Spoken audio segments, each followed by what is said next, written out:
Hey everyone, Katherine here with Clover Events. We're coming to you today with a dear friend of ours, Elinor Harton, one of our catering partners. She works for Plate Catering. And we wanted to come today with some information about how coronavirus is impacting the catering world and how that impacts the events that we all work on together as well. So Elinor, thank you so much for being here. Of course. Yeah, thank you for the invitation. It's great to see you. We haven't seen each other in person in a while. I know. Thank you very much. Thanks for giving me a reason to get dressed. Absolutely. I know. It's what we need these days. Yeah. Absolutely. Yeah. So yeah, like I said, we just wanted to kind of give our listeners and our watchers some information about how this virus is impacting your part of the industry. So in general, how are you seeing the coronavirus impacting how catering service and dinner service is going to be handled? Yeah, so it's definitely interesting, and we all kind of take it day by day. I think that probably the most immediate impact that we anticipate seeing is a change to plated or seated dinners if they weren't before, but really just focusing heavily on that style of service. The reason being, having stations and buffets at your event, it really means sharing utensils with more people, serving tongs and spoons and things of that nature. And I think from a safety standpoint, we see sort of straying away from that for a little while. So that's in terms of style of service, what we anticipate seeing. Yeah, and sort of along those lines, do you see food stations and self-serve buffets being a thing of the past at this point?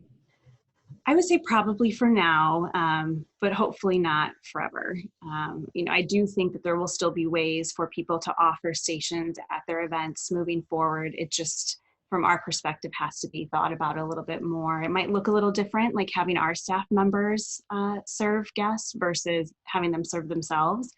Or they might be stations that are set up with things that are super easy to grab and go, individually packaged, again, versus building a big plate yourself. So. Absolutely. Yeah. So along those same lines, what sorts of precautions will Blue Plate be taking in the short term and in the long term? Yeah. So fortunately, working in a food service industry, we already had a lot of very high level sanitation practices in place, which is great. So staff are very well versed in, frequent hand washing and other sanitation practices, both at our facility, but then also out in the field. So I think it's a heightened, level of that. We are offering some food deliveries right now. And so some extra things that we're doing at our facility are staff temperature checks when they arrive, and sanitation of the delivery trucks and vans in between each drop. So that's the start. And then I think it won't come as a surprise to anybody, but we definitely anticipate seeing our front of house staff in masks and gloves, back of house staff as well, although chefs typically already wore gloves before, but I would say we expect to see masks there as well. Yeah. So again, our teams are working super diligently on what types of efforts we can take to make people feel the most comfortable, because I think that's sort of our role right now, is that when in-person events return, how do we ensure that the guests feel safe and comfortable? Absolutely. Right. Yeah. I mean, I think the catering staff comes into the closest contact with guests, and certainly into food service and drink service and things like that. Yeah. So what sorts of impacts do you see on timing? So dinner service timing, sort of a general event timeline, if we're talking about a smaller staff or even a smaller guest count for the time being. What do you see there? Yeah. So it'll be interesting as these new capacities are introduced in terms of, how many people are allowed at an event, and if that's limited to guests or guests plus staff and venue team as well. But I definitely think we'll see, fewer service staff. And so I think that will likely tweak what service feels like a little bit too. You know, we're accustomed to being at events and really wanting dinner service to move so smoothly and efficiently so we can get to dancing right away. And so things happen pretty quickly, you know, usually an hour to an hour, 15 minutes for dinner. But I would say with fewer staff, we'll probably see dinner service lengthened a little bit, you know, maybe closer to an hour and a half to 2 hours, depending on group size. Mm-hmm.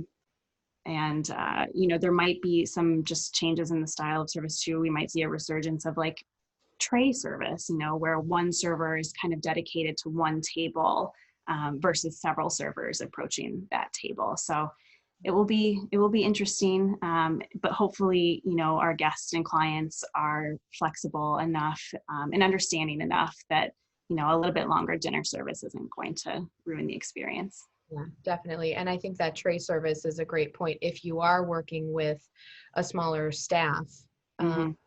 to accommodate the client being able to invite more guests to their event, if we're still working with the guest restrictions, the guest count restrictions. Mm-hmm. You know, a one server being able to serve an entire table would certainly be able to accommodate that better than 3 servers per table or 5 servers. Yeah, yep. Or having to run back and forth to the kitchen, you know, 6 times. So, yeah. Right, exactly. Yeah. So for couples or event hosts in general who have postponed their events and are looking to be in a new season, so maybe they had a spring event, we've postponed to fall or winter, what suggestions do you have for them in terms of making changes to a menu or potentially needing to have an additional tasting? Yeah. I mean, I think we're always happy to offer some small tweaks to their menu to make it more seasonally appropriate. Um, if if they've already been in for a tasting and they're confident in our suggestions and kind of retaining the same feel as their menu had before, then it may not be necessary to do a second tasting. But we also understand that if it's a complete overhaul of the menu from what it was before, if people wanted to come in for a second mini tasting, we're always happy to do that, especially if it's what makes them feel the most confident going into their big day. Yeah, absolutely. That's Yeah. great. That's great. And then what sorts of creative table layouts or seating options are you talking about suggesting to your clients that allow for safe social distancing for the near future? Mm-hmm. This is such a great question, and it's something that I just keep thinking about because it's, you know, it's hard to wrap your head around keeping 6 feet from somebody at an event. But Especially, right, with music's playing and, you know, I think we all sort of come from the perspective where you want to just really pack people yeah, in the of room or course, into the table. And yeah, of so course. definitely counter to what the way we've done it. Yeah, yeah. It's just such a natural feeling for events and kind of fluttering between groups of people and all that stuff. So, you know, I think a lot will trickle down from venues and what their allowed capacities are. That's a great starting point. And then I think between venue teams and our team, we're always happy to create and revise floor plans as necessary to kind of come up with some solutions. I think there will be fewer people at each table, just so that, you know, if you are guests, you're exposed to fewer people when you're seated. I also, you know, feel that there's going to be just greater distance between actual dining tables, which shouldn't be a problem, assuming that capacities are a little lower in these venues. There should be ample space to work with, which is great. Right. For things like ceremonies, I mean, if your venue has outdoor space, that's a great time to use it. I don't feel like people are going to be crammed in shoulder to shoulder like we often have seen for ceremonies, but probably more space between chairs and even the rows. So, you know, it's one of those things that it's just going to, I believe, evolve as more information comes to light. And, you know, similar to what we're seeing with restaurants now, if there's opportunity for guests to wear masks, then it means that they can be in a little bit closer interactions with one another, then hopefully it doesn't mean that we only have 3 or 4 people at a 72-inch round. Absolutely. Absolutely. You feel like We'll you're do, by yourself, maybe. yeah, we'll do what we have to do. Another thing I was thinking about was, you know, if I were a guest going to a wedding, and sometimes, you know, there are tables where you can't quite fill a table with 100% of people who know each other. So one thing I was thinking about recently was, what if we had some small, just kind of cocktail size tables that were interwoven throughout the room. But so if I was originally supposed to be seated with a group of 6 or 8 and that didn't quite make me feel comfortable, maybe my husband and I could go sit at one of these smaller tables with one other couple that we know and just feel a little more relaxed during dinner. So that's a thought too. I think, again, it's about what makes your guests feel the most comfortable. And if that's a little thing that you can do that makes somebody feel more comfortable and not embarrassed to ask, then that would be a nice thing.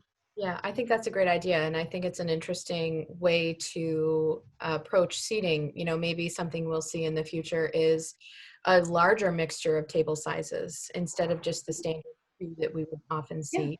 Yeah, I love that. 4 or 5, so that cocktail table doesn't feel totally strange or random.